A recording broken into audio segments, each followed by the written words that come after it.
যে জাতি তার জীবন দিয়ে কিনে নেয় স্বাধীনতা, সে জাতি কেন অন্যের তরে নত করে তার মাথা? শহীদের এ রক্তকে আজ কোনো অপমান, রক্তে কেনা বাংলায় আমার লাখ শহীদের দান, তবুও কেন বন্ধু তোমার বিদেশের প্রতি টান? দীর্ঘ 9 মাস রক্তক্ষয়ী যুদ্ধ করে পাক হানাদার বাহিনীর বিরুদ্ধে এক সাগর রক্ত বিলি দিয়ে এই বাঙালি জাতি 16ই ডিসেম্বর বিশ্বের মানচিত্রে বাংলাদেশের লাল সবুজের পতাকা উড্ডীন করেছে, বিজয় ছিনিয়ে এনেছে। কিন্তু মুসলমান, বিজয় ছিনিয়ে আনার পরে আজও পর্যন্ত বাঙালি বিজয় কাকে বলে সেটা বুঝতে পারে না। বাঙালি মুসলমান বিজয় দিবস বাঙালির জন্য ঐতিহ্যের, ইতিহাসের এবং গৌরবের পাশাপাশি খুশি ও আনন্দের। এই আনন্দে মাতোয়ারা হয়ে যারা দেশপ্রেমিক এবং শহীদদের হিতাকাঙ্ক্ষী ভালোবাসার পাত্র হিসেবে নিজেদের পরিচয় দিয়ে গান বাজনা ঢোল তবলা বাজায়া নাচানাচি করে মনে করে শহীদদের কবরগুলো জান্নাতের বাগান বানায় দিব, আসলে এরা একজনও শহীদদের হিতাকাঙ্ক্ষী হতে পারে না। ইফ ইউ ক্যান বি মুমিন, যদি আপনি মুমিন হন, আপনার প্রত্যেকটা কথা, আপনার অনুভূতিগুলো ইমানের অনুভূতি হবে, আপনার কথাগুলো ইমানের বলে বলিয়ান হবে।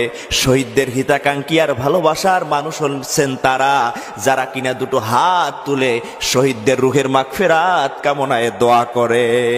স্বয়ং আল্লাহ কোরআনুল কারিমে বিজয় দিবস নিয়ে 2টি সূরা নাজিল করছেন কে? আল্লাহ নিজে নাজিল করে বলেন, ও নবী, একটি সূরার নাম ফাতিহ, মানে হলো বিজয়। এখানে আল্লাহ সরাসরি মক্কা বিজয়ের কথা বলেছেন। আর একটা সূরার নাম হলো নাসর, সাহায্য। এখানেও আল্লাহ বিজয়ের কথা বলেছেন। এই বিজয় নিজের ব্যক্তিগত হতে পারে, সামাজিক হতে পারে, রাষ্ট্রীয় হতে পারে, দেশব্যাপী হতে পারে। রে বন্ধুরা, আল্লাহ বলে বিজয় দিবস আসলে তোমাদের করণীয় কি? তোমাদের জীবনে বিজয় আসলে তোমাদের করণীয় কি? তোমাদের জীবনে বিজয় আসলে তোমাদের 1 নাম্বার কাজ হচ্ছে ফাসাব্বিহ বিহামদি রাব্বিকা ওয়াস্তাগফির। 1 নাম্বার কাজ হলো, ও গোলাম, বিজয় আসবে, আল্লাহর দরবারে শুকরগুজার করো, আল্লাহর দরবারে শুকরগুজার করো, আস্তাগফির, এবং মালিকের দরবারে তওবা করো। মানি ও গো আমার আল্লাহ, এই বিজয় আমরা কখনো পেতাম না যদি আপনি আমাদের উপর সহায় না হতেন, আপনি যদি আমাদেরকে সাহায্য না করতেন। 1 সাগর রক্তের বিনিময়ে বাংলার স্বাধীনতা আনলে যারা, আমরা তোমাদের ভুলবো না। বলে কি বলে না? কিন্তু এই কথা কোনোদিন শহীদদের ভোলা যাবে না। যতদিন বাংলাদেশের মানচিত্র বিশ্বের ভুবনে থাকবে, ততদিন শহীদদের কথা থাকবে, তাদের কথা ইঞ্চি ইঞ্চি মাটি স্মরণ করবে। কিন্তু এর সাথে এই কথাটা যুক্ত করলে তারও ভালো হয়। 1 সাগর রক্তের বিনিময়ে বাংলার স্বাধীনতা দিলেন যে আল্লাহ, তাকে আমরা কখনো ভুলবো না।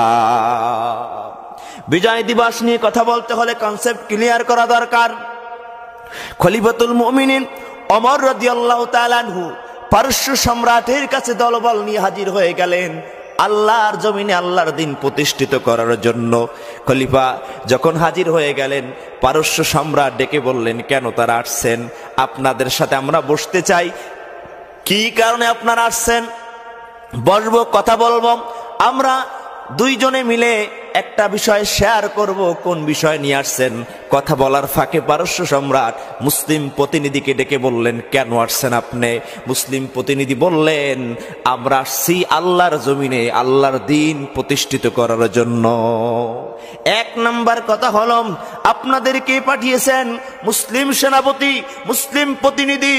ওই পারস্য সম্রাট আন্তর্জাতিক মানের লিডারের সামনে দাঁড়ায়া চোখে চোখ রেখে বলতেছে, ওগো পারস্য সম্রাট, ভালো করে শুনে নেন, আমার আসার কারণ হলো দুনিয়ার কোনো নেতা পাঠায় নাই, দুনিয়ার কোনো রাষ্ট্র, দুনিয়ার কোনো ক্ষমতার কাছ থেকে আমরা আসি নাই।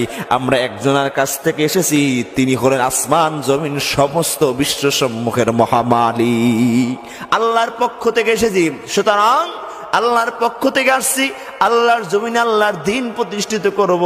ওগো আল্লাহর বান্দারা, আল্লাহ তার রসুলকে বলেন, দিন প্রতিষ্ঠিত যখন হয়ে যাবে, আল্লাহর পক্ষ থেকে সাহায্য যখন আসবে, তখন দলে দলে মানুষ কালেমা পড়ে মুসলমান হয়ে যাবে। আল্লাহ আমাদেরকে দিনের বিজয় দেখে মৃত্যুবরণের তৌফিক দান করেন। কন্যা আমিন।